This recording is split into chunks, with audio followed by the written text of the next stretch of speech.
पडलेला हा एक साधारणसा एक प्रश्न आहे की GBS व्हायरसचे रुग्ण त्यांना त्यांच्यामध्ये जे आढळून येणारे जे लक्षण आहेत ते कशा प्रकारे आहेत, ते कसे ओळखावेत?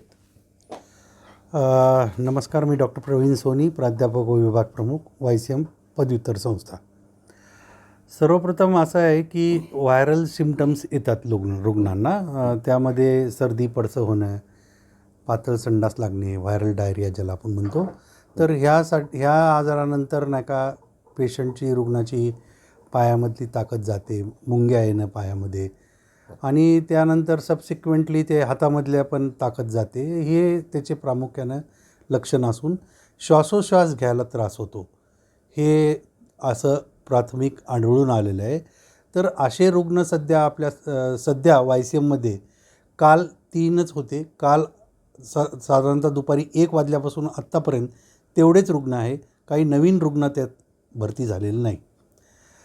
नागरिकांनी घाबरून जायला काही गरज नाही आहे. यामध्ये काही मोठी गोष्ट नाही. पण एवढंच आहे, व्हायरल सिम्पटम्स हे जो आजार आहे बेसिकली व्हायरल सिम्पटम्स येऊन फार उग्र रूप धारण करतं लवकरात लवकर. त्यामुळं समजायला मार्ग नसतो आणि रुग्णांना पण कळत नाही.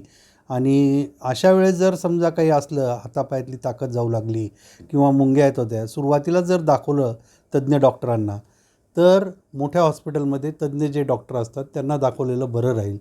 लोकल इलाज करण्यामध्ये वेळ घालू नये, कारण ह्या आजारामध्ये सुरुवातीला जर योग्य ती ट्रीटमेंट मिळाली तर आपल्याला लवकरात लवकर त्यामध्ये यश पण मिळतं, हे आमच्या निदर्शनास आलेलं आहे.